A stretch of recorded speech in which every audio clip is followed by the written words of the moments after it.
Bonjour à tous et bienvenue sur le podcast Acuity. Je m'appelle Théo Nonote, je suis pilote élite de BMX Race et éducateur sportif diplômé. Ça fait quelques temps que j'ai dans un coin de la tête l'idée de faire des podcasts sur les acteurs du BMX français et européen. Un podcast, c'est pas simplement faire une interview simple question-réponse, mais d'établir un échange constructif et de le communiquer à tout public. Mon but est de promouvoir notre discipline pour les passionnés comme nous, mais pas seulement, pourquoi pas le faire découvrir à un public plus large en mettant donc en avant les qualités humaines et certainement aborder des sujets que l'on n'a pas trop l'habitude d'entendre dans les milieux sportifs. Également si cela peut contribuer à notre génération et les générations futures qui poussent fort, et même de faire avancer notre sport si possible. C'est un projet que j'ai dans le cadre de mon activité professionnelle Acuity Bicycles. En français, le terme acuité signifie la finesse des sens, synonyme d'âme et de conscience, et donc partager ses visions sous ce spectre, avec ouverture, en essayant d'aborder les choses de façon différente. Mon activité a surtout pour but de transmettre certaines valeurs sportives et de contribuer au développement du pilote et essentiellement de l'individu. Bonne écoute à vous!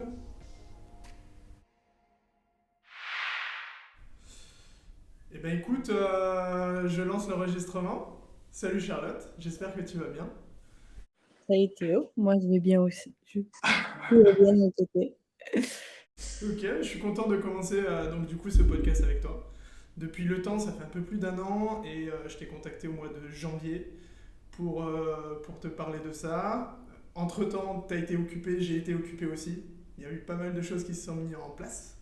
Donc je suis content de le débuter avec toi déjà. Ah, Parce que ok. on a déjà échangé un peu sur les réseaux sociaux et puis un petit peu, des fois de temps en temps, vous abordez pistes de différents sujets. Donc pour commencer, Charlotte de Walder, je te laisse te présenter ou tu veux que je te présente? Vas-y, fais pour voir. Alors, j'ai pris ma petite fiche. Charlotte de Walder, née le 10 octobre 97, donc tu as 25 ans. Voilà, c'est tout ce que je sais de toi. C'est déjà pas mal, hein? La saison 2022, 7e au championnat d'Europe et finaliste. J'ai noté finaliste, c'était, je me trompe, est-ce qu'il y a d'autres choses? Championnat de France, évidemment. Au championnat de France, ouais, je fais deuxième. En Deux rail, championnats. c'est deuxième au chrono. Ouais. Voilà, y a pas de monde. Ok, et en 2021, donc tu es vainqueur du classement général des Coupes de France chez les Ouais. élites femmes. Et top 10, tu es parmi le top 10 mondial. Ouais, à la fin de Papendal sur le 2022, c'était 13e. C'était pas top 10, c'était 13e 2022. Ok. Et après, Et en là, tu as... 2021, j'ai fait que la Turquie. D'accord, ok. Ok, ok. Et donc tu roules, enfin, ton club, tes sponsors, ta DM. Je roule à Compiègne-Clairoy en équipe donc division nationale 1 Mhm. depuis 10 ans maintenant cette année. Et pour le team, je roule chez US Pro Bike Chase depuis 2 ans. Voilà. Ok, ok.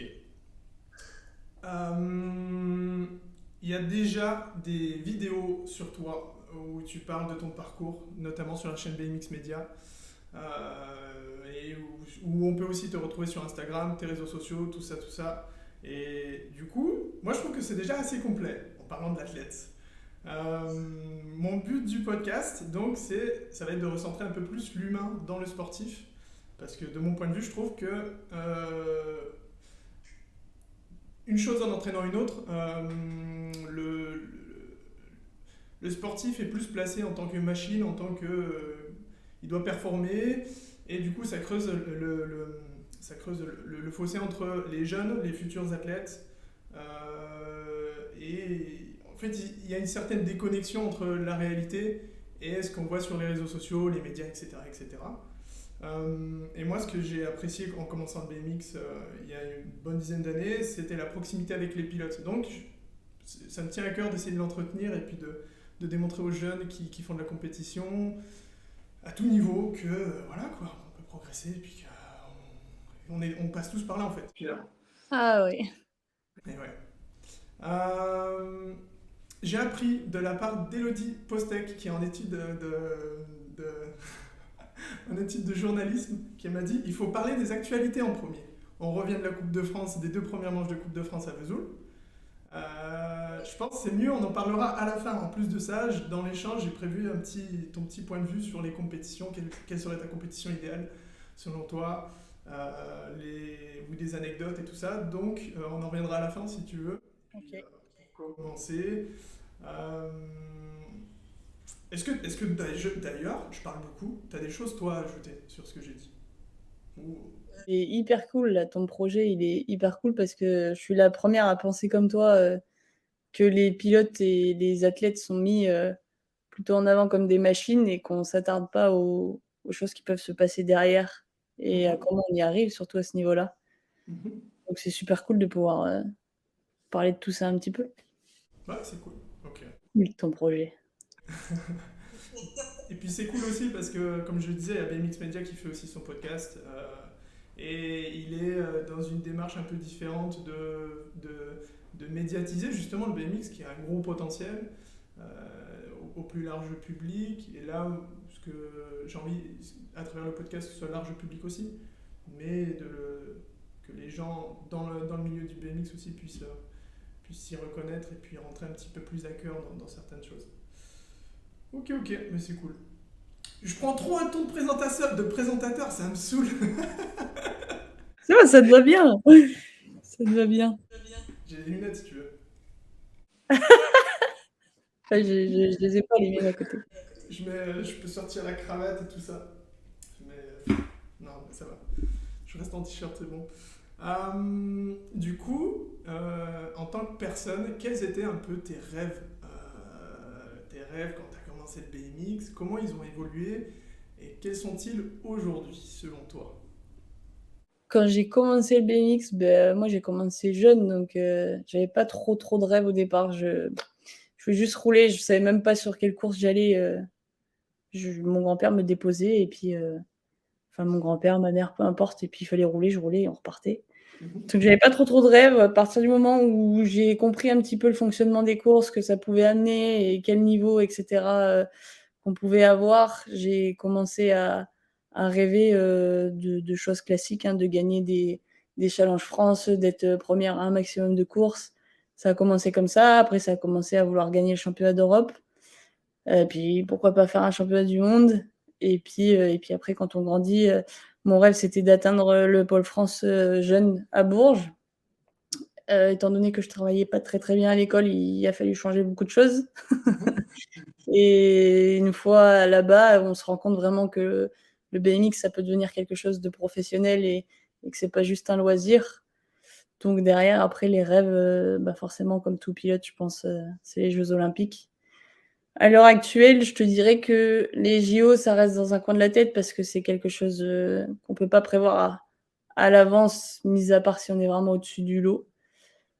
Aujourd'hui, dans ma tête, je sais moi que je pourrais y prétendre et être prête.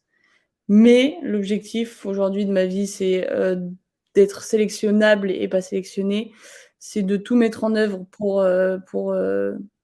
pour y arriver et juste me dire, voilà, quand j'aurai, fini le vélo, de dire: «Voilà, tu as tout mis en place, tu as donné le meilleur de toi, tu as tout fait».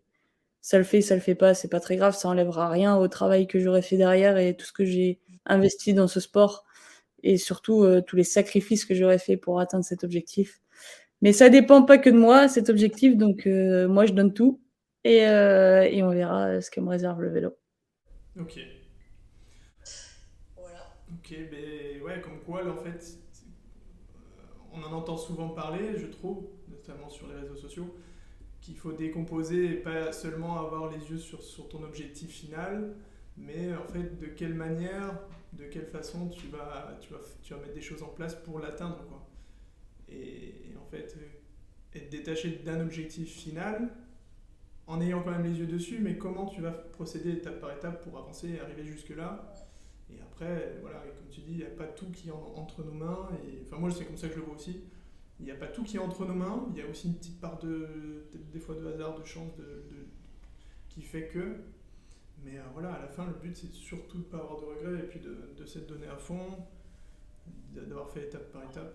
Je sais pas si. Enfin, c'est comme ça que j'interprète la façon que tu C'est ça, ouais, c'est ça et de faire les choses, pour soi parce qu'au final, J'ai eu beaucoup de retard quand je sautais pas la butte. Et dans ma tête, c'était il faut que je saute pour pouvoir atteindre l'équipe de France, il faut que je saute pour me faire remarquer, il faut que je saute pour atteindre cet objectif, etc. Et en fait, au final, j'ai oublié de penser est-ce que toi, tu as envie de sauter et comment tu as envie de sauter.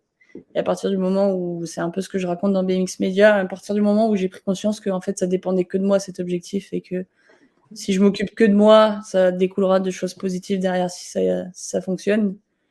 Et en fait, les jeux, c'est pareil, ça reste un Graal, ça reste un objectif, mais sur 50 pilotes, il y en a que très, très, très, très peu qui y vont et ça enlève rien à ce qu'on est, ce qu'on fait et à côté de ça, toutes les autres courses qui peuvent être faites et de faire les choses pour soi. C'est comme tu dis, de détailler un petit peu toutes les étapes en gardant l'objectif final, mais de détailler et de savoir comment toi, sur cette étape-là, tu peux donner le meilleur de toi-même et mettre les choses en place de la meilleure des façons.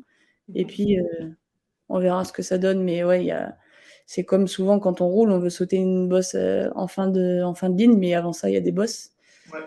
Donc, du coup, c'est bosse après bosse. Et puis, quand c'est réussi, généralement, le saut au bout, il se fait facilement.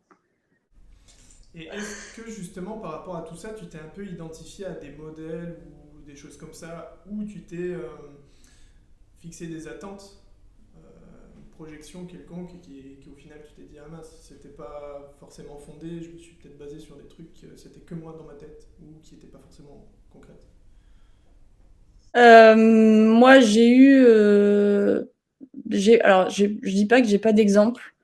J'ai beaucoup de respect pour tous les pilotes et tous les grands pilotes qui font, que ce soit français ou dans le monde entier. Mais alors, un idole, je fonctionne pas comme ça. J'idolâtre personne, mais je m'aide et je m'inspire de leurs capacités, des choses qu'ils mettent en place. Et à l'heure actuelle, je m'entraîne avec Vincent Pelluard, par exemple. Et je trouve que c'est un exemple dans le sens où il a été très fort, il a été très bon, mais il y a eu d'autres pilotes à côté qui sont venus lui faire un peu de l'ombre. Lui, son rêve, c'était les Jeux. Alors, il y est arrivé dans une autre nationalité, mais ça reste un travail acharné qu'il a réussi parce qu'au final, bah, il y a eu d'autres. Il est en Colombie, il y a eu d'autres Colombiens qui pouvaient y prétendre et au final, c'est lui qui a réussi à taper les meilleurs résultats au bon moment. Et pourtant, il était déjà pas mal âgé.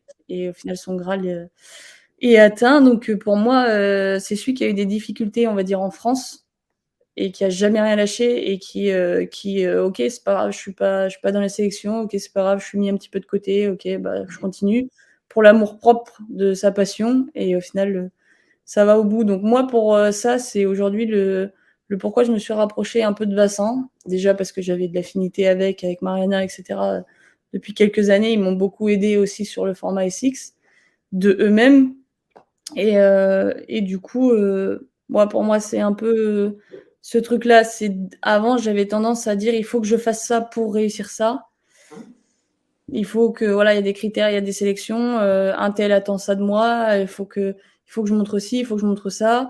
Et en fait, non, Charlotte, il faut que tu te montres à toi. Et toi, qu'est-ce que tu as envie? Comment tu veux faire les choses? Et demain, c'est encore loin. Et au final, c'est aussi proche que loin. Donc aujourd'hui, occupe-toi d'aujourd'hui. Tu verras ce que tu peux faire de mieux demain et encore après-demain. Et puis à la fin de l'année, ça arrive rapidement, mais on a le temps de détailler tellement de choses et de travailler sur tellement de choses qu'au final, jour après jour, il faut voir loin, mais en même temps, il faut voir près, il faut s'occuper de soi. Et c'est là-dessus où moi, j'ai changé parce que je m'occupais plutôt des autres et ce que je pouvais jeter comme image ou ce qu'ils pouvaient attendre de moi. Et aujourd'hui, c'est juste pour moi, ça marche, c'est bien, ça marche pas, moi je m'en fous, j'aurais tout donné. Voilà. Mais du coup, en exemple plutôt, Vincent et Mariana marchent bien aussi derrière parce qu'au final, elle a eu une période très, très difficile, avec son genou avant les Jeux et elle a un pneu de refaire la 3e médaille d'or donc on peut toujours revenir et surtout, c'est dans la tête. Il y a que nous qui pouvons faire les choses. Ouais, c'est clair, c'est clair. Non, et on voit qu'il y a l'expérience, le recul et la maturité. C'est cool. C'est cool, c'est cool. Ça avance bien. Et, donc, ouais, je vois ce que tu veux dire. Euh, on parlait justement, tu parlais de Vincent, et Vincent, enfin, la suite que j'ai envie d'aborder, c'est c'est autre que le BMX.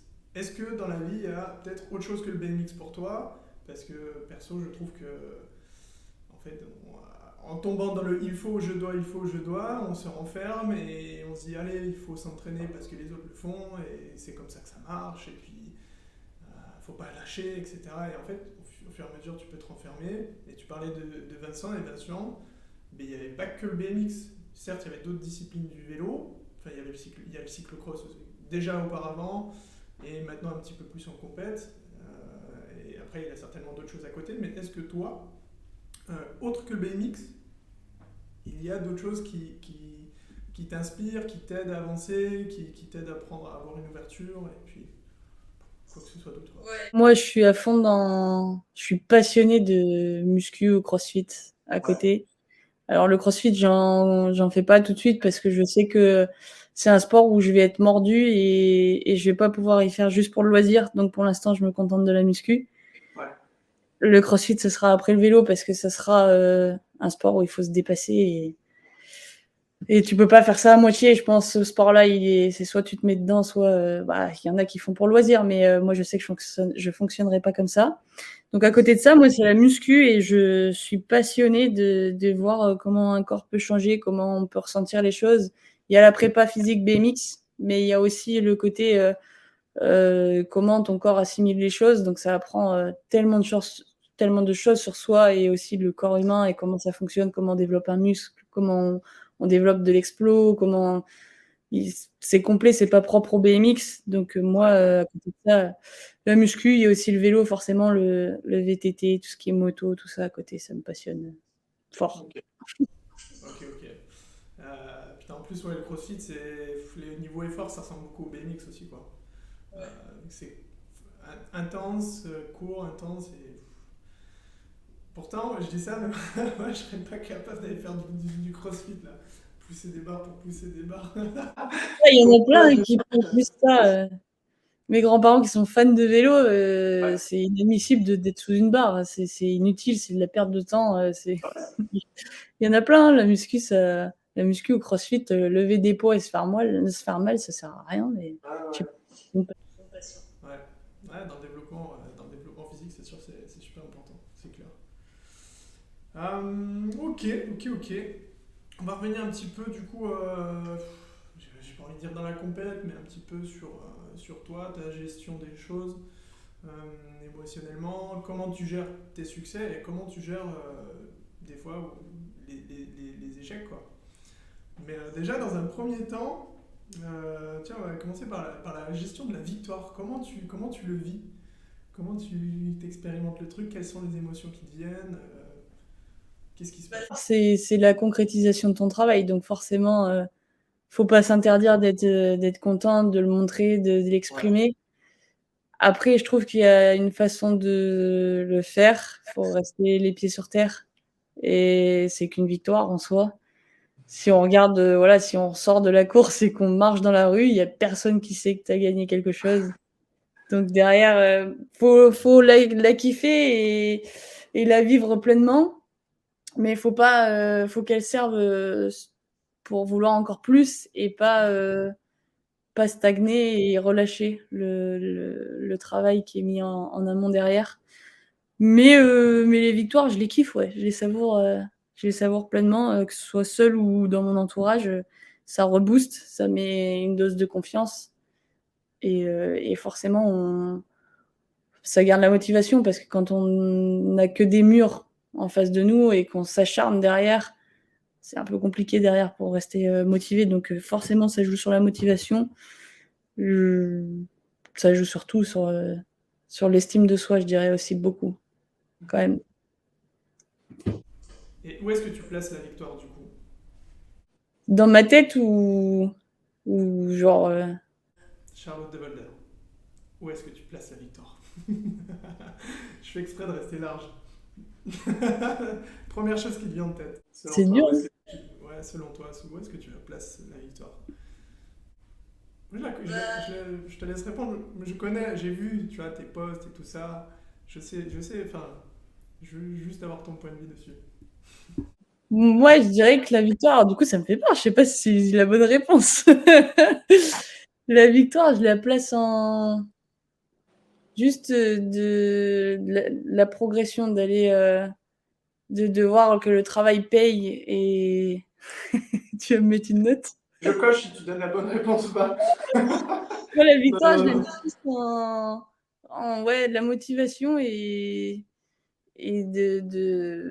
d'emmagasiner le max d'ondes positives et de voir la progression, en fait. ouais, c'est ce que j'avais vu. C'est ce que j'avais vu. Que c'était pas juste une position en course, quoi. C'est pas juste une position en course, c'est pas juste un résultat, j'ai gagné ou j'ai fait demi-finale, quoi. C'est peut-être comme on disait tout à l'heure, des sous-objectifs et puis des sensations basées sur différentes choses, quoi. Et c'est là-dessus que tu te bases pour te dire, tiens, aujourd'hui, je suis contente déjà d'avoir retrouvé confiance. C'est ce que j'ai vu quand je suis rentré de Vesoul, je suis déjà confiante suite à mon épaule que les choses se passent bien et que c'est cool, quoi. Ouais, c'était dur, c'était dur. Ces derniers mois, ils ont vraiment été durs. Et du coup, c'est ça qui est intéressant aussi d'être avec toi, parce que si tu vas sur mon Instagram, t'as l'impression que tout est beau, tout est rose. Ouais, Et pourtant, c'était la misère derrière. ouais. C'était la misère. Donc ouais, forcément, quand il y a des petites victoires, alors il y a les victoires de la première place et il y a la victoire de OK, l'objectif, il est atteint et il y a même eu un petit peu plus que l'objectif.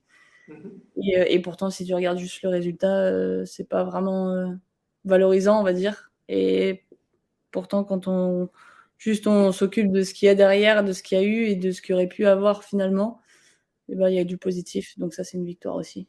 Mhm. Ok. Et comment tu arrives à allier du coup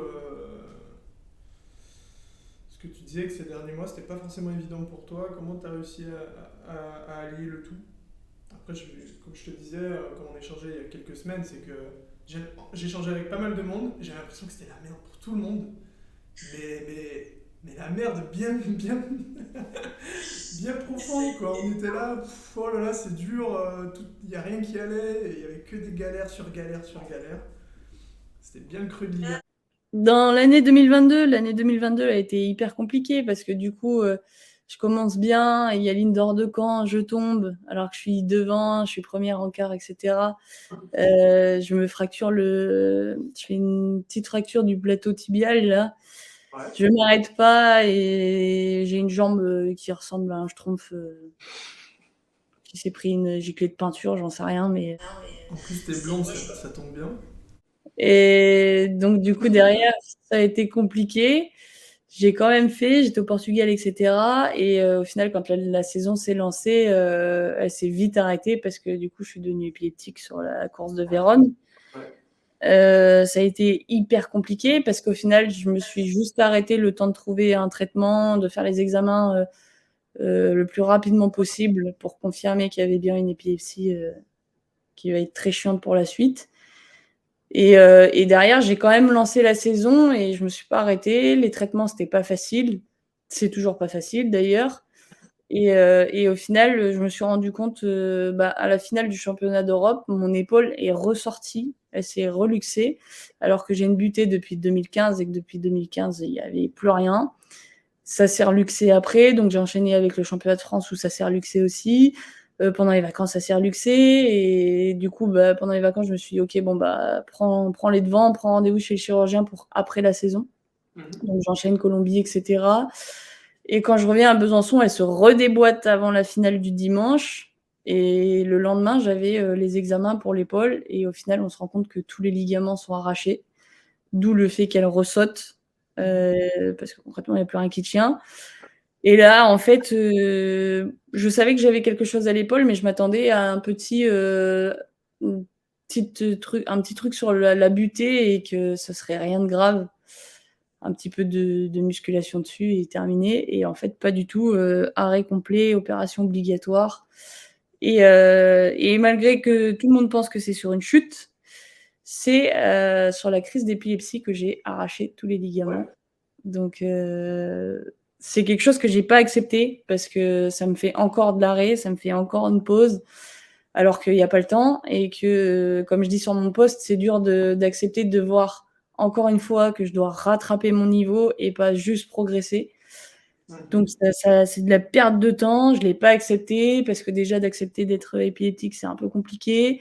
Je l'ai pas voulu, ça me fait des dégâts derrière que je peux pas contrôler et que je suis obligée d'y passer. Donc en fait, ça a fait un peu ça là, tout le mois enfin tous les mois d'hiver là après l'opération, je vais rester, dans une motivation, très très forte. De toute façon, il y a pas grand-chose à faire mis à part de la salle et du cardio, donc ça, j'ai été assidue dessus et puis après, la le petit train-train quotidien, hein, j'ai déménagé, le temps de trouver un appartement, tout ça, toutes les conneries qu'il peut y avoir autour, d'une vie, de personnes entre guillemets «lambda», même si je suis quelqu'un de lambda, mais d'autres sportifs de haut niveau quoi, qui mangent, qui vont au travail et cetera, donc ça a été très, très, très compliqué. L'épaule, c'est très long, mais au final, voilà, l'épaule, j'étais, censée rentrer dans un centre de rééducation. Je suis arrivée là-bas, je suis tombée sur un médecin qui m'a parlé, que des rééducations de personnes épileptiques. Comme par hasard, je suis rentrée dans le truc, c'était des personnes qui avaient fait des AVC, des épilepsies,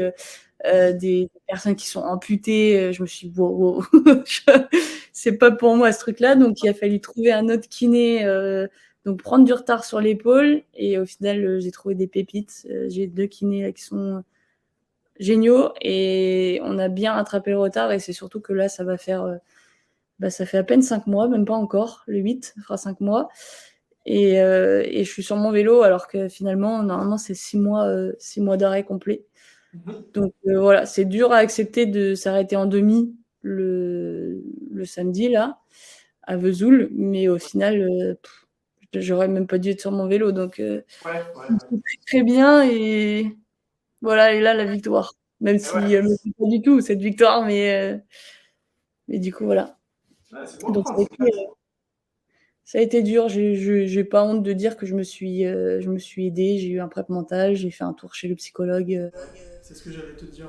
Comment tu t'es entouré ouais, je me suis entourée de tout ça. Après je suis une personne qui fait tout par elle-même. Je prends, j'écoute, mais au final la décision me revient et surtout je module à ma façon et parce qu'il y a pas de science exacte et que c'est pas parce qu'il est écrit dans un livre qu'il faut faire comme ça que ça fonctionne Ouais. comme ça.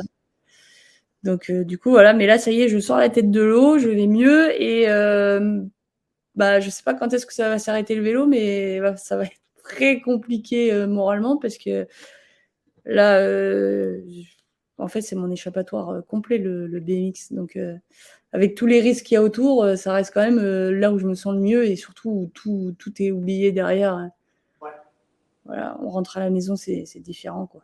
ouais, ouais. J'ai hâte de repartir en compète.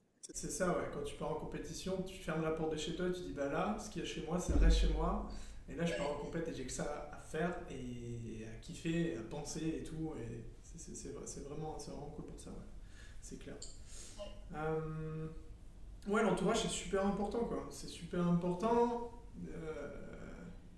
C'est un peu pareil aussi, tu vois, un petit peu démonter ce truc de quand tu veux, tu peux. Ah, il faut avoir un peu la chance, hein, la chance de tomber sur les bonnes personnes, d'être bien entouré, tout ça, parce que ouais, tu peux pas faire tout seul. Il y a 2 jours, je me suis fait un peu la réflexion, ça m'est venu en tête. T'as beau avoir une idée de scénario géniale, si entre l'idée et le film terminé, tu peux pas faire tout seul. C'est impossible. C'est impossible. Tu es obligé d'avoir un staff, une équipe, un petit coup de main, des choses comme ça, des choses tangibles derrière qui vont t'aider à bien avancer. C'est un peu ça parce que vraiment moi, en fait, je m'y attendais pas du tout, hein, c'est vraiment, il y a eu Besançon et après, j'ai fêté mes 25 ans le lendemain et en fait donc ça c'était le lundi et le mardi, je me suis levée et la journée elle a été mais pourrie, «Ça va Charlotte?» boum, je pleure. Ouais. J'ai fait que pleurer et c'est quelque chose qu'au final, on se rend pas compte parce que moi j'étais dans la saison et cetera. Après je pense que voilà, mon corps a eu besoin de dire: «Stop, c'est bon maintenant pose tout et décharge tout». Mais si on m'avait demandé si j'avais prévu les choses comme ça, pas du tout. pas du tout. Ouais. Donc ouais, effectivement, là, ça va que maintenant je suis dans le nord, donc du coup, il y a quand même la famille à côté. Ça reste un élément, moteur et même si je sais vivre loin, mais dans ces moments-là, ça permet de se recentrer, d'avoir les pieds sur terre, comme je disais tout à l'heure et OK, il y a le vélo, mais regarde la santé, là, il faut la remettre correctement et peut-être que ça ira mieux. Là, il y a des étapes, tu as sauté des marches et il y a des marches à rattraper pour Ouais. finir correctement l'escalier et que ce soit stable, quand tu es tout là-haut, quoi. Donc voilà, là, je remonte un petit peu. Ouais. Ok. Mais autre que le BMX, du coup, j'en reviens un peu là-dessus, il n'y a pas autre chose qui pourrait t'aider aussi à. Enfin, il y a la muscu, c'est sûr, mais je sais pas, s'il n'y a pas un petit peu de Les choses, amis, avoir une routine. Les amis, ouais. La les fondue. amis, Ouais. les sorties forcément, faire un petit peu des conneries, quoi. On Ouais. reste on reste des humains. Bah ouais, c'est clair. Faut cacher un petit peu des réseaux, quoi, mais Ouais. Le bon équilibre. Tout réside dans l'équilibre, ça c'est clair. ouais, C'est clair. non, ça, devoir couper un petit peu, même les réseaux aujourd'hui, c'est compliqué, c'est quelque chose qu'on a en permanence dans la main et c'est un reproche que je me prends en permanence, que ce soit par mon entourage, les amis, que je lâche pas mon téléphone et qu'au final je réponds vite et cetera et là, j'apprends à le faire, à mettre un petit peu de côté, c'est pas simple. Ouais. Mais au final, c'est autant un échappatoire que une source de stress, d'angoisse, de charge, mentale. Donc à côté, tu vois, là, je suis partie au ski, j'avais pas le droit normalement de base, pour mon épaule et au final, c'était le plus important, c'était, juste la santé mentale, Ouais, carrément. et au final, ça m'a libéré l'épaule, ça m'a donné j'ai rattrapé plus d'amplitude et cetera. Ça a mis un coup de boost sur la rééducation. Le cerveau et la tête, ça va très bien. Donc tu vois, ouais, les amis, les sorties, faire un peu autre chose, toucher à autre chose, que le vélo, le BMX pur, ça fait du bien, ouais. Ouais, c'est clair. Carrément, 100%, 10 000% d'accord. C'est clair que c'est super important. C'est super. Moi, je l'ai vu aussi ces derniers temps là, parce que pareil, cet hiver c'était un peu chaud. Ça faisait des mois. L'année dernière, je suis allé voir un psy. J'ai fait 2 séances. J'ai été voir une hypnothérapeute. Et, euh, et pareil, je me disais, ah, il faudrait que j'y aille, ce serait bien et tout, d'avoir un minimum de suivi. Parce que les potes, c'est cool, mais ça reste un avis subjectif, c'est leur vérité à eux, et ils sont potes, ils ont envie de te taper sur le dos, t'inquiète gros, ça va le faire. Ah, c'est bon, débranche, ça va aller. Mais non, tu peux pas mettre tout sous le tapis, et puis du coup, depuis septembre, je suis quelqu'un. Pareil, je me disais, putain, ça coûte cher et tout, pour y aller tous les mois, en plus de la salle, de la nutrition, de tout ça et tout, ça fait des gros budgets. Mais au final, c'est le meilleur investissement, quoi, parce que. Bah, Voilà, si quoi. tout va bien là-haut, tout va bien, Ouais. le reste, on va dire que quand il y a des coups durs, tu arrives à prendre du recul et gérer les émotions, quoi. Mhm. C'est clair. Donc C'est clair, c'est clair. ouais, c'est important. Ouais. Après, il faut savoir le faire. Pas tout le monde le sait faire. Puis il y a l'image aussi, hein, l'image, tu vas voir un psy, mon Dieu! Waouh! Ouais, avant c'était ça, mais je trouve qu'aujourd'hui c'est ok, c'est normal. Depuis un peu tout l'épisode Covid quand même. Il y a eu une grosse prise de conscience et il y a quand même du mieux. Ouais. Quand même du Ouais, mieux. ouais, ouais. Après, c'est pas voilà, c'est pas magique, hein. C'est en fait, c'est comme tu dis, un œil extérieur et surtout, une personne très, très neutre qui, au final, te Ouais. connaît pas, qui te permet juste de réfléchir d'une façon différente et du coup, de cogiter différemment et de dédramatiser un petit peu et trouver des solutions, mais ça reste par toi-même. Oui. Donc au final, il y a rien de magique, il y a rien surtout de tabou. C'est juste, bah, c'est juste bien quoi de voir une personne qui connaît pas ta vie en fait, qui connaît Ouais. juste, ce que tu lui dis et le pourquoi tu viens la voir.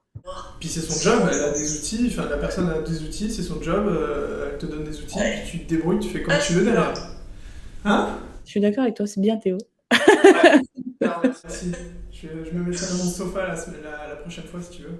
Je m'allongerai comme ça. C'est pas vrai, en plus je m'assois. Euh, D'ailleurs, j'y retourne jeudi, j'y vais une fois par mois. J'y suis allé le mois dernier. Et je lui dis, mais franchement, en ce moment, elle me dit comment ça s'est passé le mois dernier. Je dis, bah, tout trop bien. Mais tout trop bien. Alors que j'ai passé un hiver, c'était pas ouf. Mais en quelques jours, je dis voilà, j'ai des idées, j'ai des projets, je sors enfin de mon petit cycle de ah, j'ai une idée, ce serait cool de le faire. Doute, remise en question, dévalorisation, démoralisation. Et là, c'était bien noir. Et après, genre, hop, t'as une nouvelle idée, puis c'est cyclique, ça revient tout le temps. Et, c'est un peu, et ça me le faisait, ben, ça avait des répercussions sur ma vie et puis dans le sport, ça c'est sûr aussi, parce que du coup, des fois, tu montes sur le vélo, t'es moins confiant, tu remets tout en question, tu sais pas trop dans quelle direction aller. Et là, le mois dernier, je dis putain, mais en ce moment, en fait, je me rends compte, au fur et à mesure des mois, je suis sorti de ça et que ça va carrément mieux. Il me dit bon, ben, ça sert à rien de prendre rendez-vous alors. Je dis non, non, non, c'est pas parce que ça va bien que je veux arrêter de vous voir. J'ai au contraire, euh, même quand ça va bien, c'est cool de continuer à se voir. Parce que tu peux mettre à plat des choses, que bah, pourquoi ça se passe bien, tu en parles, tu échanges là-dessus. Et bah, forcément, s'il y a des trucs, c'est cyclique. Quand ça ira peut-être un peu moins bien, elle te connaît dans les mauvais aspects, mais aussi dans les bons aspects aussi. Quoi. La personne te connaît bien en face. Donc c'est super important. C'est super important.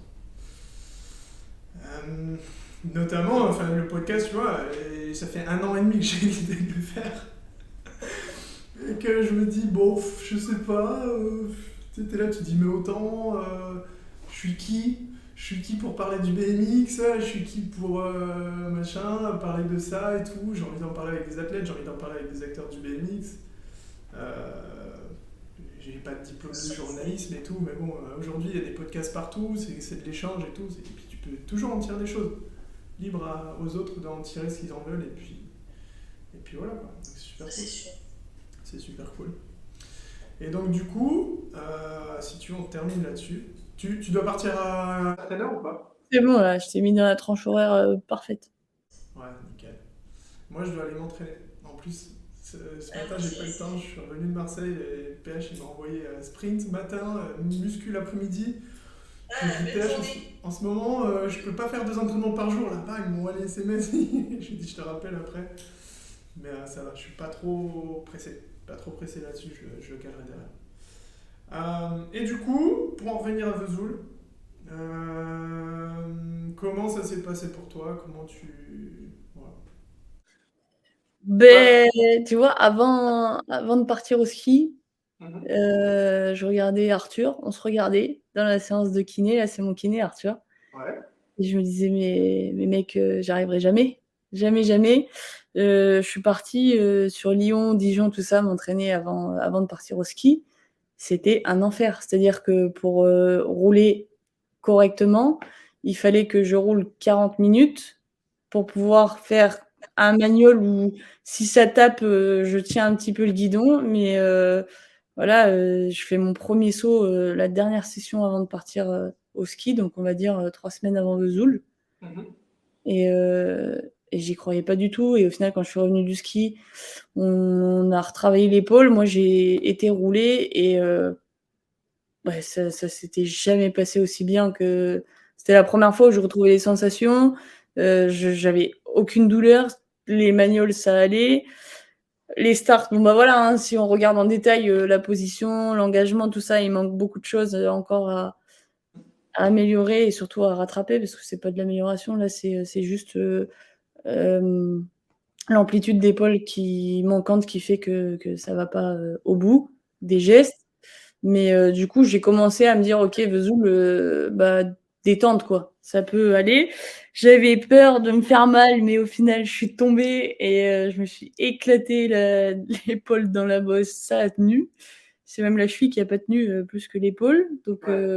j'y suis allée encore plus sereine à Vesoul en disant: «OK, tu as le droit de tomber, si Ouais, jamais, si jamais». Et non, mais au final, c'est, mon kiné, il m'a dit: «Ah, trop content que tu sois tombée», et Vincent m'a dit: «Ah, trop bien que tu sois tombée aussi». Genre ouais, bien. pour la confiance, et Ouais. j'ai été moi, j'avais le même avis, trop bien d'avoir, vu que, je peux y aller, quoi, ça tient, et je peux arriver sur la course avec un engagement.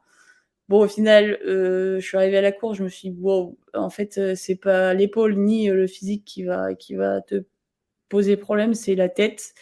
Parce que Mhm. du coup, j'avais peur au final d'aller au contact. J'avais peur de de voir qu'il m'en manquait et du coup, dans la tête, ça a amené que vu que je pensais ça et ben, au final, il m'en a manqué parce qu'en final, je m'engageais pas totalement sur la première bosse, la première ligne. Je me suis écartée au plus possible. C'est pour ça que je pense que la finale passe, au travers. Je sais pas si la finale aurait été, faite, on sait pas. Mais, du coup, ouais, je choisis en 7. Il y a eu aucun tour de fait, à fond, pour Ouais. être sincère.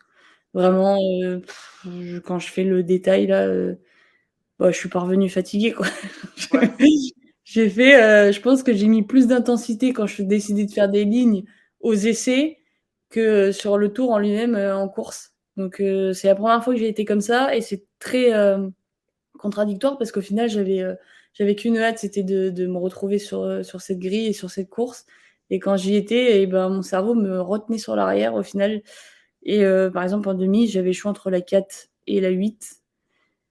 J'ai pris la 8. Pourquoi faire? Parce Inutile. que Pourquoi faire? Inutile. Tu es là, tu es à l'extérieur, tu as la première ligne, c'est un boulevard. ouais. Si tu es pas devant en plus, tu peux pas serrer, tu es dans le paquet, tu as aucune possibilité dans le virage, mis à part mettre peut-être un coup de frein et aller me resserrer à l'intérieur, j'en sais rien.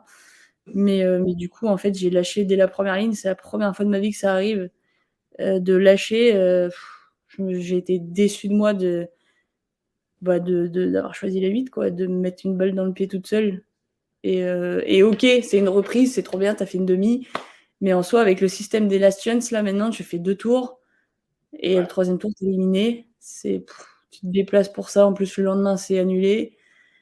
Ouais. Super quoi, tu es là, tu passes ta semaine à t'entraîner, à t'enchaîner des lignes à fond, des 2 lignes, des 3 lignes, des tours. Tu t'en prends plein la tronche, tu galères, tu souffres et tu fais 3 tours en course.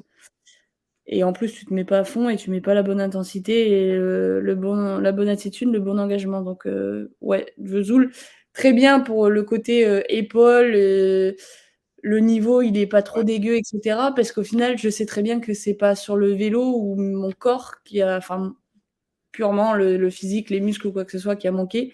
C'est l'attitude et la tête, le moral, la vision des choses, je me suis fait bouffer par mes émotions et la peur et de toute façon, je suis nulle, alors que ça aurait pu être différent donc Vesoul bien pour le côté, Ouais.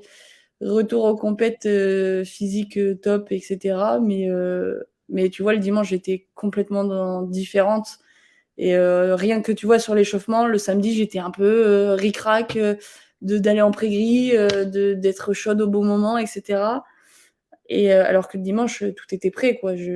Moi, j'attendais qu'une chose, c'était de savoir si on allait rouler. C'était un peu dangereux, oui, mais du coup, j'étais prête et l'engagement et cetera aux essais, c'était pas du tout le même. Oui. L'engagement, que ce soit en récup, en prépa, à l'échauffement et cetera, c'était pas du tout la même chose non plus. Donc voilà, je sais que pour la suite, je devais faire Zolder. On s'était dit, on fait Zolder avec, Vincent et au final, parce que je me suis dit: «Il faut rattraper» et Vincent était un peu dans le même optique où il faut se mettre une deadline et puis on y va quoi, c'est l'épaule tient, on y va et au final, j'annule l'inscription parce que je veux pas précipiter la chose. Je sais que Zolder va pouvoir se rattraper sur une autre manche Europe et que ça me laisse encore un peu de temps pour déjà travailler le côté, mental, d'aller me remettre à côté, des gens qui ont à peu près le même niveau et de pouvoir travailler ce côté un petit peu, frileuse de me mettre au contact, de reprendre confiance en moi et de surtout prendre conscience du niveau que j'ai malgré la blessure. Donc du coup, pas de Zolder, mais un retour sur Vesoul, qui me donne envie tu vois, Trégueux, je sais que ça va pas se passer pareil. Mmh. C'est sûr et certain, je vais arriver avec, déjà, l'interdiction d'aller sur l'extérieur. Ça dépend des circonstances, mais dans l'optique, de pas fuir. Voilà, s'il y a une place à la Ouais. 4, tu es au milieu, tu vas à la 4 et tu arrêtes ton chiqué là, c'est le BMX à un moment donné, hein, donc tu veux faire des tours chrono toute seule, tu vas ailleurs, mais donc ouais, ça sera différent, donc Vesoul, ça m'a juste apporté, la confiance et la hargne au final de me remettre dedans et de retrouver la Charlotte, que j'ai pu être, on va dire, en Ouais, ouais. 2021-2022 et surtout dans les objectifs que j'avais, quoi. C'est là, l'épaule, OK, ça prend un peu de temps. il y a eu des mois compliqués, mais là, ça y est, quoi, faut relancer et tu te mets le coup de pied au cul, Charlotte, et puis t'arrêtes de voir le négatif, quoi. Ouais, et surtout, tu t'accordes toutes les chances, en fait, parce que tu... Ouais, voilà, c'est ça. Mettre des limites, parce qu'au final, c'est moi toute seule qui me suis limitée à Vesoul, et c'est du coup de ma faute si je passe à côté de peut-être la finale. Je dis pas que je l'aurais faite, mais au moins d'essayer de la faire, parce que là, ma course, elle s'est arrêtée fin de première ligne. Hein, moi qui j'engueule les gosses où j'entraîne dans les clubs là pour pédaler jusqu'à la ligne, je me suis dit, ok, meuf, attends-toi à te faire tailler, quoi. Ouais. Je m'entraîne là ce soir, je vais voir. Ça va être le retour. Et ça te met pas des fois la pression négative, justement, de t'occuper des gamins et de dire, ah, je dois représenter ce que j'enseigne, ou les machins, les trucs. Alors peut-être que je suis chanceuse et que je tombe sur des gamins qui sont extraordinaires, géniaux et qu'ils ont beaucoup de maturité, je pense, ceux que j'entraîne, dans le sens où ils ont compris que c'était pas facile, ils ont compris qu'on n'atteignait pas le haut niveau en claquant des doigts, et que surtout, eux, ils le vivent pleinement, qu'il y a des hauts et des bas, et que du coup, on peut pas toujours être en progression, qu'il y a des moments de stagnation, il y a même des fois où c'est des downs. Et par contre, ils sont conscients aussi que s'il y a des downs, il y a des ups, et les ups souvent sont carrément plus performants que ceux que tu faisais comme ça, là, tout doucement. Parce que c'est le fruit du down, hein, c'est la conséquence du down qui te fait te remettre en question, trouver d'autres solutions, prendre un autre chemin si besoin. Et derrière, ça évolue bien, c'est clair. C'est clair. Ouais. Ok. Et mais, tu vois, de ce que tu me dis quand même, tu disais, ouais, samedi, pas ouf, mais le dimanche, dès les essais, tu t'es remis dans le bain, quoi. Ça s'est remis très rapidement. T'as vite repris les réflexes. Là où tu aurais pu mettre quelques courses, etc., tu vois. Non, parce qu'il n'y a pas le temps. Il n'y a pas le temps, et au final, tu vois, c'est juste. C'est là où je pense que la prep mentale, etc., ça peut servir, mais voilà, il y a eu un petit moment de faiblesse. Après le tour, j'ai lâché la pression. C'était pas de l'énervement contre moi ou quoi que ce soit. Je pense que, comme je t'ai dit, le BMX, c'est mon échappatoire. Et du coup, sans le vouloir, après le tour, j'ai complètement craqué, dans le sens où peut-être que j'ai réalisé que t'es en demi, ça s'arrête là, mais tu t'en veux d'avoir choisi la 8 et de pas t'être laissé la chance de pouvoir faire la finale. Mais regarde aussi tout ce que tu as eu, et en fait, ouais, voilà, de décharger un peu tous ces derniers mois qui ont été durs, et que justement, c'est là où je te dis, tu montes sur les réseaux que tout va bien et que tout est facile et que l'entraînement c'est génial, alors combien de fois j'ai appelé Vincent pour dire, écoute, ça va pas du tout, j'ai besoin de poser un peu et de savoir au final ce que je veux, alors que je sais très bien ce que je veux et que j'irai au bout de cet objectif, que ça concrétise ou non.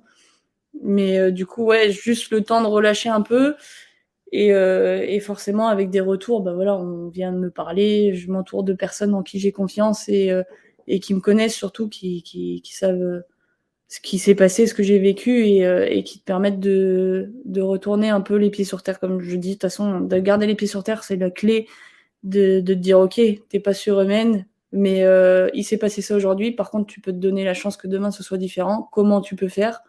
Comment t'étais avant? Qu'est-ce qui te donne la force de réussir? Ok, voilà. Donc du coup, le lendemain, c'était différent. Mais bon, différent, motivé pour rentrer dans le camion, du coup.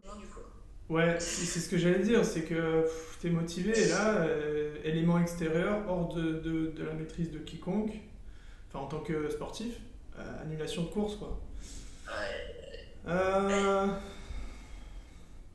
J'ai envie de donner mon point de vue dessus, ça m'a saoulé, moi. J'étais un peu fatigué de la veille, honnêtement. J'ai pas très bien dormi les 2 nuits dans le bungalow et tout avec l'équipe, mais bon, c'était comme ça. Tu fais tes essais, tu fais ton warm-up, t'y vas, quoi. Tu dis, bon, maintenant, ça va être foyer, let's go. Déjà la veille, il y avait eu des bruits de couloir comme quoi ils allaient annuler le lendemain, etc. Bon, faut voir sur le moment, ça c'est sûr. Je me suis préparé comme d'hab et tout pour y aller. Et à la fin du warm-up, réunion de crise, apparemment réunion de crise à l'arrivée, ils vont peut-être annuler la course. Et comme je te disais par message, je trouve ça dingue que individuellement, des pilotes aillent à l'arrivée se plaindre en disant mais là c'est trop dangereux et tout, on va pas rouler, il faut annuler et tout, parce qu'il y avait un vent latéral de côté, c'est sûr qu'il y avait du vent. Mais en soi, perso, moi sur les tours que j'ai fait, les passages que j'ai fait, il était bien moins violent que la veille. Il y a eu des chutes au warm-up le dimanche matin. Mais je sais pas, on a fait des courses un petit peu plus dangereuses. On a vu le gros nuage noir arriver, ouais, il va y avoir un orage et tout, il va faire que pleuvoir. Samedi matin, il a plu aussi, ça a roulé. Et la Franche-Comté, au mois de mars, on sait très bien comment ça se passe. C'est une averse orageuse. Ah. Canicule d'habitude, là, ils ont pas compris, quoi. Ouais, putain. Ah, Ça dure 20 minutes. Et ouais, pendant 20 minutes, par contre, on a pris la drache. Ouais, il a plu comme vache qui pisse avec tout le vent, laisse tomber le bordel que c'était. Mais après, c'est bon, putain, on a tout remballé, j'ai vu qu'il faisait soleil, plus de vent. Putain, c'est fou. Ouais, après, tu vois, sur la route, il y avait des arbres couchés en plein milieu de la route. Ouais. On sait pas, et s'ils avaient forcé, tu vois, je suis comme toi, hein, je suis de l'avis de putain, fait chier, le tour il dure moins de 40 secondes. Ouais. Il n'y a pas de section pro, il n'y a pas, voilà, tu sais que si tu es engagé, tu t'avances.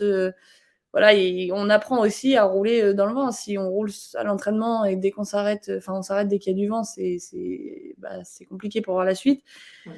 Puis comme toi, j'avais le même avis, ça m'a fait chier, ça m'a saoulé de me préparer, de pas pouvoir, moi personnellement, voir le changement dans ma tête et du coup de ce que ça donnait sur le vélo. Ouais. Après, si tu prends du recul, est-ce que ça valait le coup d'aller chercher la chute? Est-ce que ça valait le coup d'aller se blesser? Tu vois, et ça a fait polémique pour l'histoire de Kai. Ouais, évidemment.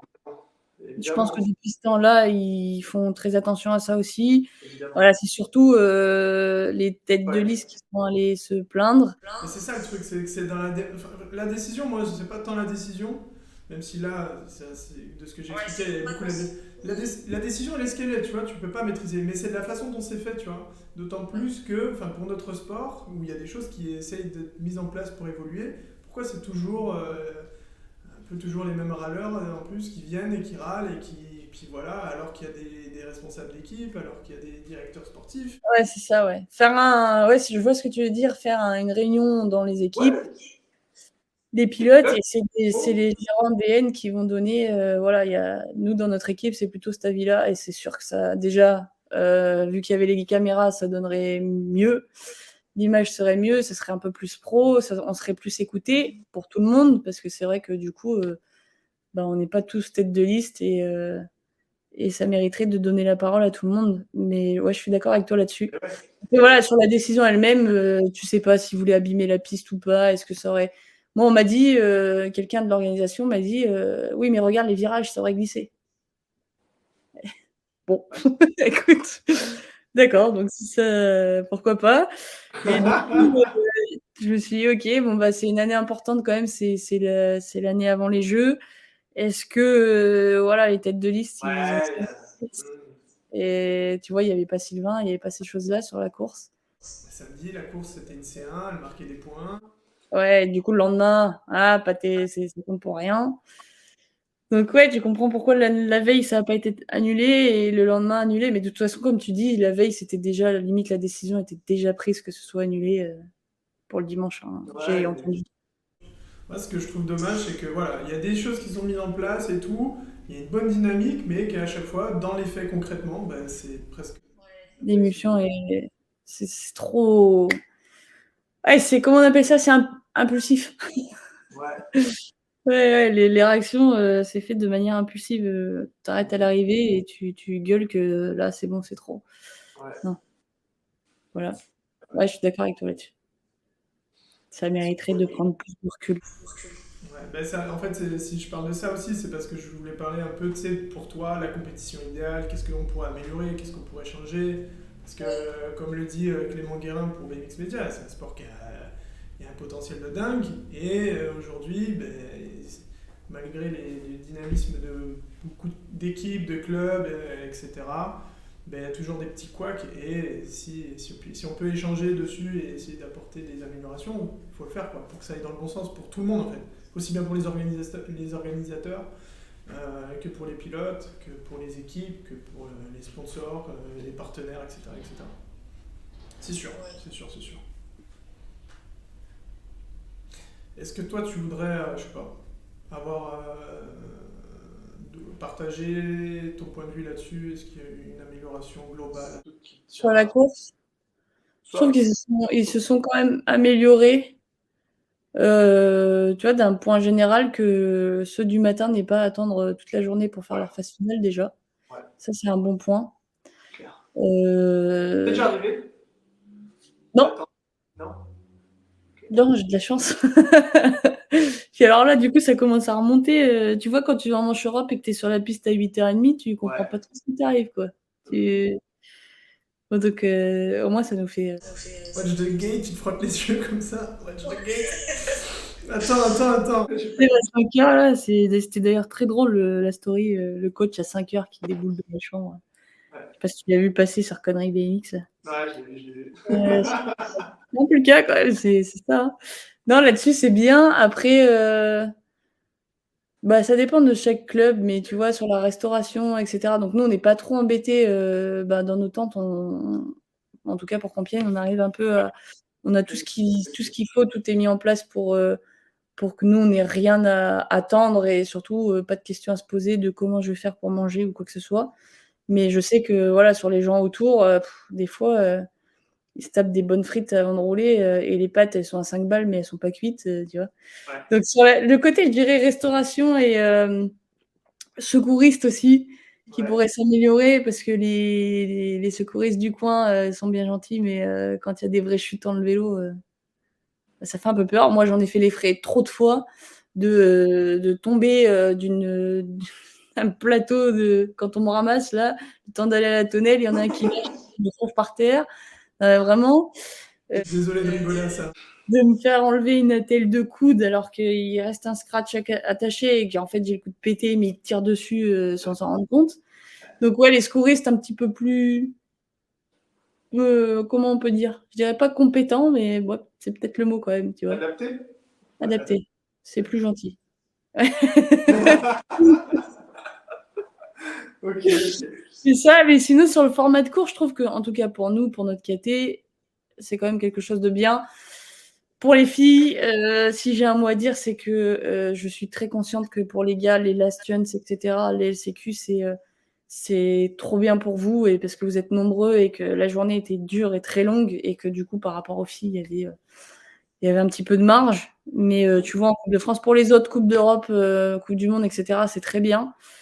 Et parce que je trouve qu'aussi la pression, elle n'est pas la même et du coup, la charge mentale n'est pas la même. Ça te permet un peu de. Ok, bon, bah, t'es en last chance ou t'as passé le premier tour, t'es déjà dans les phases finales, c'est très bien. Mais là, en Coupe de France, tu t'échauffes, tu fais tes essais, t'as de nouveau une pause qui est presque à 1 heure. T'attends presque 1 heure avant de faire ton premier tour. Donc, tu te rééchauffes, t'es limite froid. Donc, c'est à nous de garder le corps chaud. Après, tu passes ton premier tour. Si tu vas pas en last chance, tu as limite 2 heures de pause avant d'aller aux phases finales. Tu passes ta journée à te réchauffer, quoi. Ouais. Et c'est franchement pas moins dur que d'enchaîner des tours comme les gars peuvent le faire. Parce que de repartir à zéro tout le temps, ton corps, il a le temps de savoir comment manger, comment continuer à apporter les bonnes choses à son corps dans niveau muscle, etc. Pas trop manger, mais en même temps manger, boire, mais qu'est-ce qu'il faut boire, qu'est-ce que ton corps a vraiment besoin.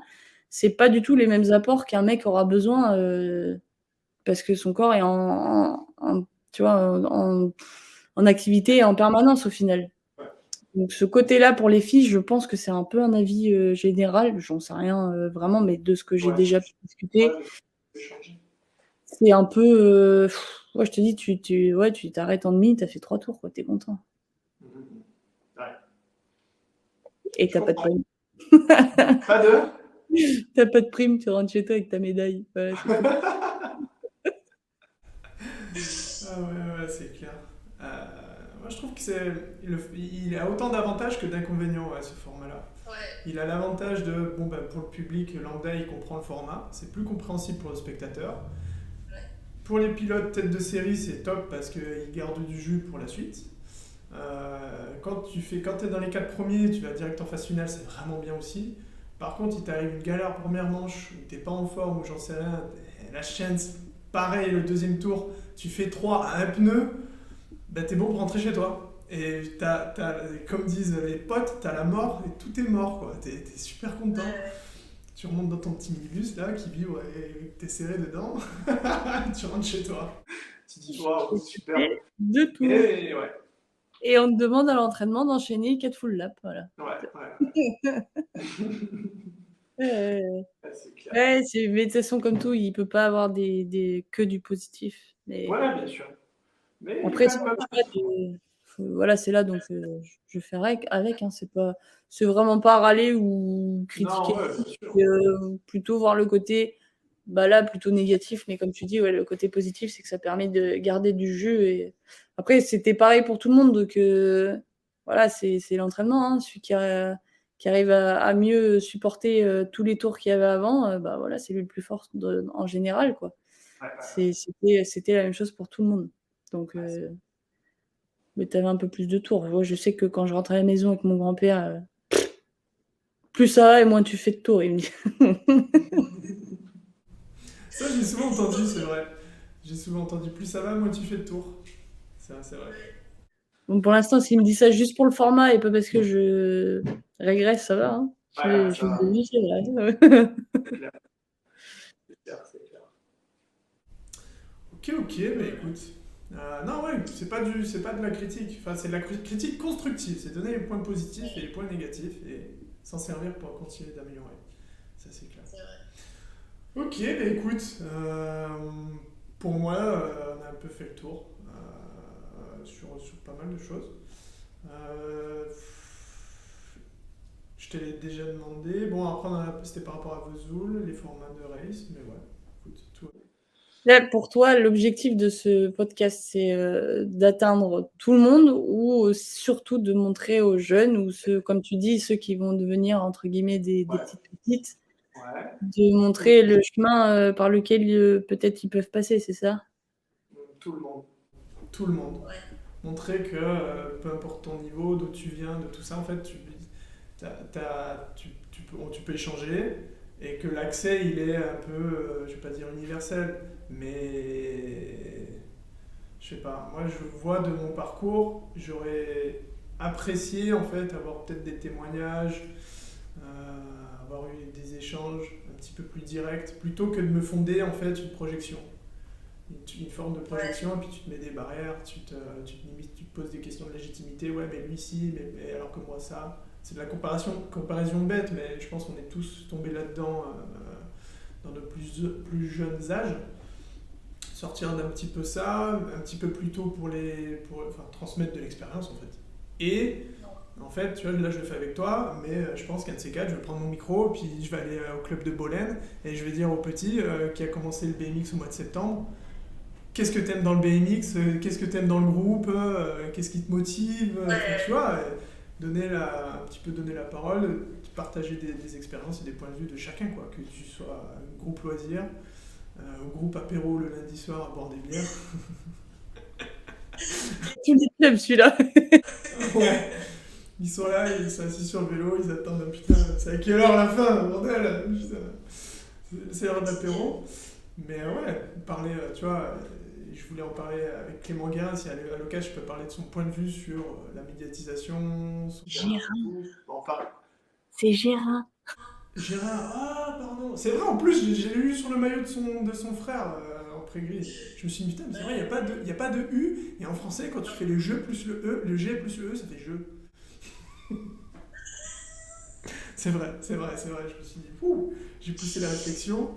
À des entraîneurs aussi, et à des anciens du BMX, et puis, ouais, avoir plein de trucs, plein d'échanges et tout. Je trouve ça super cool. Je trouve ça super cool. C'est vrai. Voilà, l'objectif principal.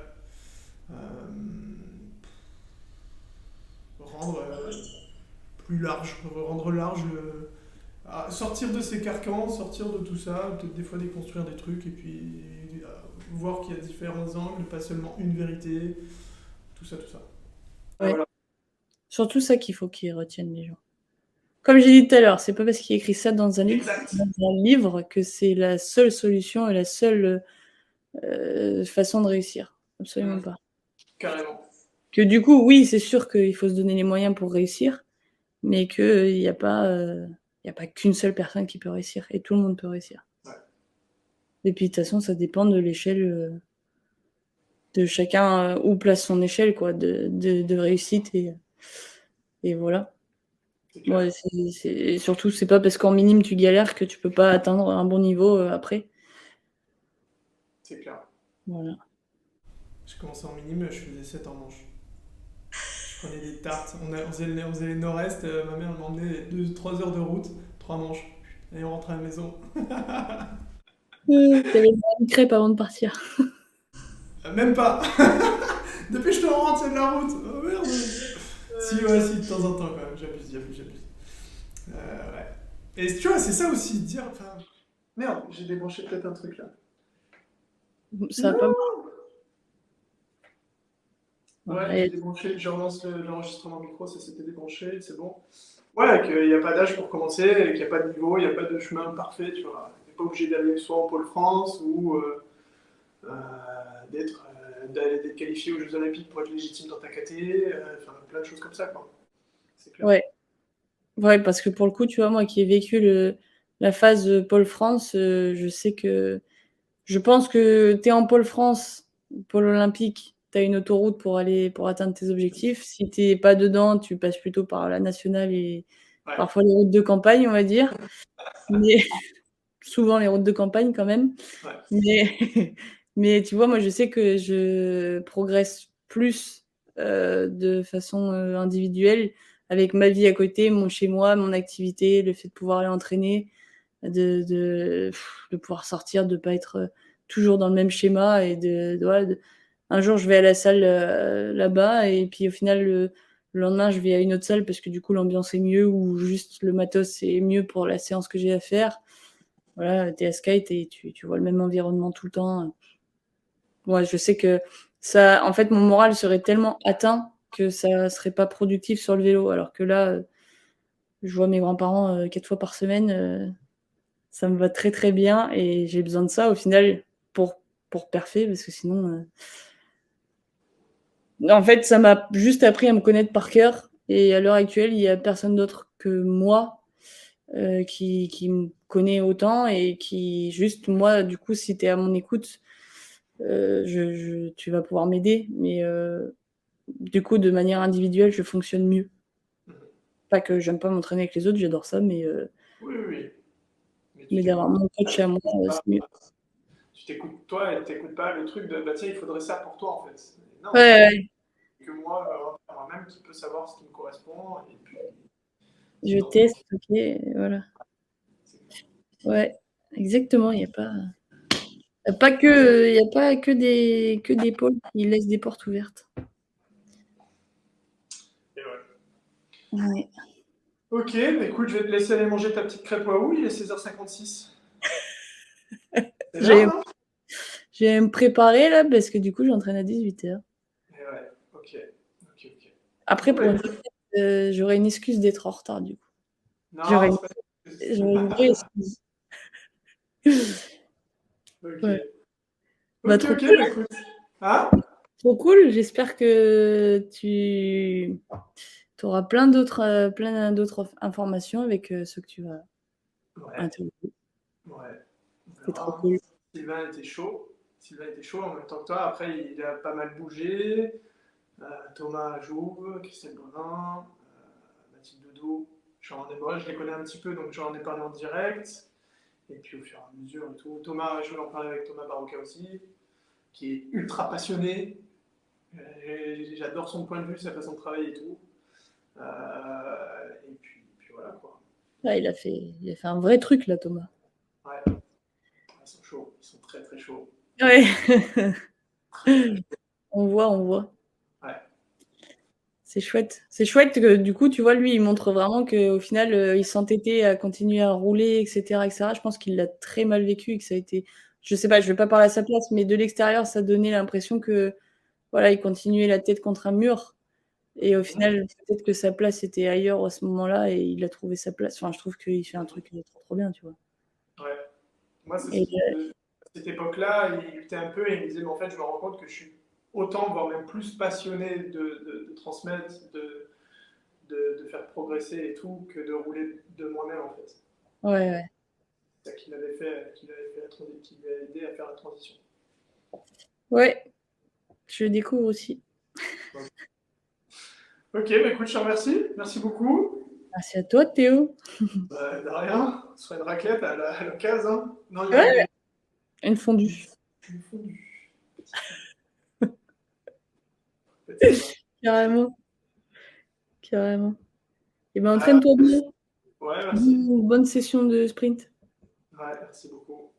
Je vais appeler le PH, là, je vais lui dire, il va me dire, ah, ça va pas, ça. Ça va pas. Ah, ça va, ça me décale tout mon programme. Je vais te la... Désolé. Ouais, sacré PH. Bien. À plus. Ouais, à plus, Théo. Je te tiendrai. J'adore. J'arrive pas à dire au revoir. Je fais traîner. On compte. À 3, tu raccroches, ok? Non, c'est toi qui raccroche. Non, c'est toi, arrête. Tu fais parce que moi, je sais pas comment ça fonctionne. Ah, si, De toute quitter le façon, c'est studio. moi qui vais devoir raccrocher. Hein. C'est comme ça que ça se passe. Allez, Euh, vas-y. Ciao. À plus. Merci. Je te tiendrai au courant pour quand ce sera. Je pense je mettrai sur YouTube la vidéo et puis il faut que je trouve le moyen de mettre sur les plateformes. J'ai regardé, c'est un peu galère quand même. Après, peut-être parce que je suis un boomer que je trouve Ouais. pas. Réputation, faut garder. Ah ouais, c'est la réputation, c'est pas simple. C'est pas simple. Je demanderai à Célia Bonnet, vu qu'elle, c'est pas une boumeuse, de m'aider. Non, c'est pas vrai. Elle n'y arrivera pas mieux que moi, c'est sûr. Ouais, je vais essayer de voir ça. Mais ce serait cool parce que le problème de YouTube, c'est que tu peux pas regarder en podcast, enfin, tu peux pas l'écouter, sauf si tu es abonné ou Ouais. genre, c'est quand même compliqué. Ok. À une prochaine. Bonne semaine à toi. Bon entraînement et travaille bien. À plus. Merci, ciao. Ciao.